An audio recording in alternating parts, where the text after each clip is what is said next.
شیطان الرجیم بسم اللہ الرحمن الرحیم صلی اللہ علیہ حبیبہ سیدنا محمد وآلہ وصحبہ وبارک وسلم۔ اللہ قرآن میں فرماتا ہے، سورت نمبر ہے 54، آیت نمبر ہے 49، بے شک ہم نے ہر چیز کو ایک مقرر اندازے کے مطابق بنایا ہے، یعنی ایک مقرر اندازے کے مطابق پیدا فرمایا ہے۔ اور اس اندازے سے مراد وہ نہیں ہے جو آپ کا اور میرا ایک اندازہ ہوتا ہے کہ کبھی ہمارے اندازے صحیح ہوتے ہیں اور کبھی غلط ہوتے ہیں، بلکہ اس اندازے سے مراد ہے کیلکولیشنز، ایکیوریسی، پرفیکشن۔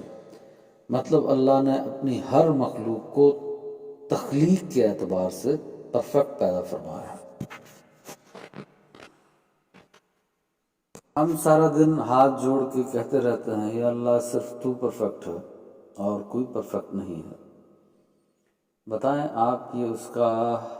اس کی شان بیان کر رہے ہیں یا اس کا عیب اور نقص بیان کر رہے ہیں؟ مثال کے طور پہ اس بات کو سمجھیے کہ اگر میں کہوں کہ آپ بہت اچھے ہیں یا اچھی ہیں، پر جو آپ نے چیزیں بنائی ہیں وہ بالکل اچھی نہیں ہیں یا وہ اچھی نہیں ہیں،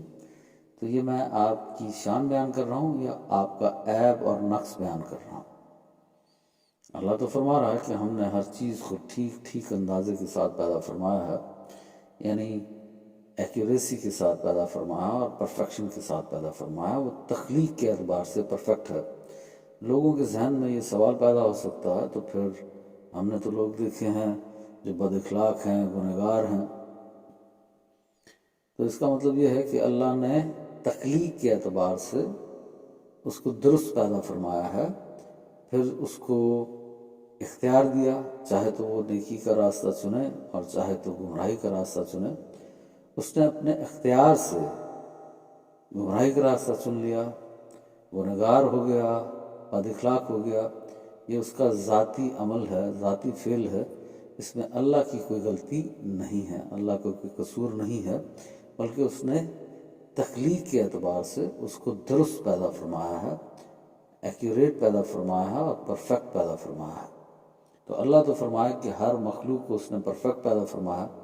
اور آپ ہاتھ جوڑ کے دن رات یہی مانگتے رہیں اور کہتے رہیں کہ یا اللہ تو پرفیکٹ ہے اور کوئی پرفیکٹ نہیں۔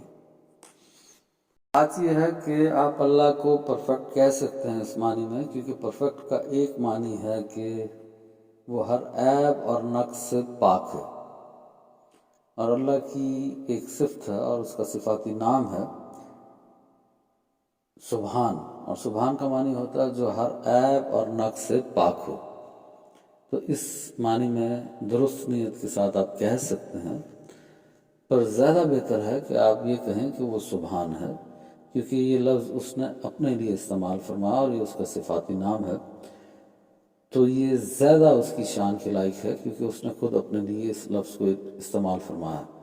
پھر انگلش میں اس کو کیا کہیں، تو آپ اس کو پرفیکٹ کہنے کی بجائے یہ کہیں کہ وہ بیانڈ دا پرفیکشن ہے، مطلب پرفیکشن سے بہت آگے کی ذات ہے۔ میں یہ بھی نہیں کہہ سکتا کہ وہ پرفیکشن سے آگے کی بات ہے، میں یہ بھی نہیں کہہ سکتا کہ وہ پرفیکشن سے آگے کی چیز ہے، کیونکہ اللہ قرآن میں فرماتا ہے کہ میں کسی چیز کی مثل نہیں ہوں، کسی چیز کی مثل اور مثال نہیں ہوں، تو وہ کسی چیز کی طرح نہیں ہے، بلکہ اللہ کی ذات و صفات کے علاوہ جو کچھ بھی موجود ہے وہ اللہ کی مخلوق ہے، تو پرفیکشن بھی اللہ کی مخلوق ہے، اور اللہ مخلوق ہونے سے پاک ہے۔ اور پرفیکشن کا لفظ عام طور پہ ان چیزوں کے لیے بولا جاتا ہے جن کو پیدا کیا گیا ہے اور بنایا گیا ہے، اور اللہ پیدا ہونے اور بنائے جانے سے بھی پاک ہے، وہ تو ہمیشہ سے موجود ہے۔ اگر آپ کہیں نہیں وہ لاکھوں کروڑوں یا اربوں خربوں سال پرانا ہے، پہلے کا ہے، پر کبھی تو بنایا گیا ہوگا، کبھی تو اس کو پیدا کیا گیا ہوگا، کبھی تو بنایا گیا ہوگا، تو یہ کفر ہے۔ اگر آپ نے یہ مان لیا کہ وہ کبھی تو بنایا گیا ہوگا، تو آپ نے یہ بھی مان لیا کہ کوئی ایسا وقت تھا کہ وہ موجود نہیں تھا، تو یہ کفر ہے۔ وہ تو ہمیشہ سے موجود تھا،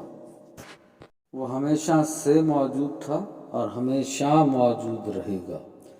وہ کبھی پیدا نہیں ہوا اور کبھی اس کو بنایا نہیں گیا، اور اس کو کوئی بنانے والا نہیں ہے، وہ سب کا خالق ہے، مالک ہے اور سب کو تخلیق فرمانے والا ہے، بلکہ اس نے اپنی مخلوق کو بھی ایکوریسی اور پرفیکشن کے ساتھ پیدا فرمایا ہے۔ تو اس کی مخلوق کے لیے تو یہ کہا جا سکتا ہے کہ وہ تخلیق کے اعتبار سے پرفیکٹ ہے، پر اس کو اگر آپ یہ کہنا چاہیں تو کہہ دیں، وہ آپ کی مرضی، پر میں تو نہیں کہہ سکتا۔ میں تو ہمیشہ یہی کہوں گا کہ وہ بیونڈ دا پرفیکشن ہے، وہ پرفیکشن سے بہت آگے کی ذات ہے۔ حسن ہوتے ہیں، ایک ہے کہ کوئی شکل و صورت کے اعتبار سے حسین ہے، کوئی ہے اخلاق کے اعتبار سے حسین ہے، کوئی علم کے اعتبار سے حسین ہے، اور ہر کوئی تخلیق کے اعتبار سے حسین ہے۔ تو تخلیق کے اعتبار سے ہر کوئی حسین ہے، کریشن کے اعتبار سے اللہ نے ہر کسی کو حسین پیدا فرمایا ہے۔ یعنی آپ ایک چھوٹی سی مکھی کی مثال لیں، تو میں ایک ریسرچ پڑھ رہا تھا، کچھ سائنٹسٹ کی تحقیق پڑھ رہا تھا،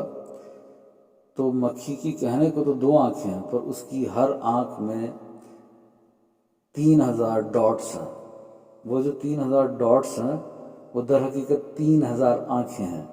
ایک آنکھ میں 3000 آنکھیں ہیں، تو پھر مطلب 2 آنکھوں میں 6000 آنکھیں ہو گئی۔ وہ ایک ہی وقت میں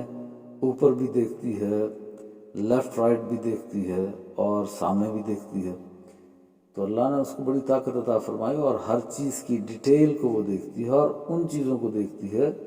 جس کو کوئی اور نہیں دیکھ سکتا۔ تو پھر اس میں مزید تحقیق میں یہ بھی تھا کہ اس کا ایک برین ہے، اور جو بہت چھوٹا سا ہے، ایک ذرے جتنا برین ہے، اور اس میں 10 لاکھ سے زیادہ نیورونز ہیں۔ تو میں اگر آپ کو ایک ذرہ دے دوں اور میں کہوں اس میں آپ صرف 4 حصے کر کے دکھا دیں، تو وہ جس چیز سے آپ 4 حصے کرنے لگیں گے نا اس ذرے کے، تو وہ ذرہ اس چیز کے ساتھ جڑ جائے گا، بلکہ 4 حصے تو نہیں ہوں گے، 2 حصے بھی آپ سے نہیں ہوں گے، بلکہ وہ ذرہ اس چیز سے جڑ جائے گا۔ تو اللہ نے اپنی مخلوق کو کتنا حسین پیدا فرمایا ہے تخلیق کے اعتبار سے۔ اس تحقیق میں مزید یہ بھی تھا کہ اس کے سر پہ 2 انٹیناز ہیں، یعنی سگنل ریسیورز ہیں۔ ایک انٹینا کمپس کا کام کرتا ہے، بتاتا ہے کہ نارتھ ہے، ساؤتھ ہے، ایسٹ ہے، ویسٹ ہے، اور ایک جی پی ایس کا کام کرتا ہے، نیویگیشن کا کام کرتا ہے۔ تو اس میں کتنی ڈیٹیل اللہ نے پیدا فرما دی، اور یہ اللہ کی بڑی حقیر ترین اور کمتر ترین مخلوق کے اندر سے ہے۔ مکھی جو ہے ایک، اس کے اندر اتنی خوبیاں پیدا فرما دی ہیں، اور اس کے اندر ایک تخلیق کا اتنا حسن ہے، اور اس کے اندر اتنی ایکوریسی اور اس کو اتنی پرفیکشن کے ساتھ اللہ نے پیدا فرمایا۔ تو اب اندازہ لگائیں کہ اللہ بیونڈ دا پرفیکشن ہے کہ نہیں ہے۔ بات یہ ہے کہ 2-4 کتابیں پڑھ کے آج کل کوئی سائنس کی اور اسکول، کالج، یونیورسٹی کے بچے جو ہیں وہ یہ کہنا شروع کر دیتے ہیں پتہ نہیں اللہ موجود بھی ہے کہ نہیں ہے، اگر ہے تو کہاں ہے اور نظر کیوں نہیں آتا، اور اس کی تحقیق کرنا شروع کر دیتے ہیں۔ آپ سے تو آج تک ایک مکھی کی تحقیق مکمل نہیں ہو سکی۔ سائنٹسٹ تو ابھی ایٹم کے 10% حصے کو نہیں سمجھ سکے، اور ایک مکھی کو نہیں مکمل طریقے سے سمجھ سکے، اور بحث یہ ہے کہ آپ اللہ کو سمجھنا چاہتے ہیں، اور بحث یہ ہے کہ آپ اللہ کی تحقیق کرنا چاہتے ہیں، تو تھوڑا سا عقل کو بھی استعمال کر لینا چاہیے۔ بہرحال آپ اشرف المخلوقات ہیں، اور یہ ادنا سی مخلوق کی تخلیق کے اندر اتنی ایکوریسی اور پرفیکشن جب اللہ نے پیدا فرمائی ہے، تو آپ اشرف المخلوقات ہیں، تمام مخلوقات میں افضل ہیں۔ آپ میں کتنی ایکوریسی اور پرفیکشن اللہ نے پیدا فرمائی ہے۔ جب آپ میں اتنی ایکوریسی اور پرفیکشن ہو سکتی ہے تو اللہ پھر بیونڈ دا پرفیکشن ہوگا۔ بات یہی ہے کہ اللہ اس بات کو سمجھنے کی توفیق عطا فرمائے، جو حصہ اس میں حق ہے صرف اس کو سمجھنے کی توفیق عطا فرمائے، اور جو اس میں مجھ سے غلطی ہوئی ہے اس غلطی کو معاف فرمائے۔ آمین۔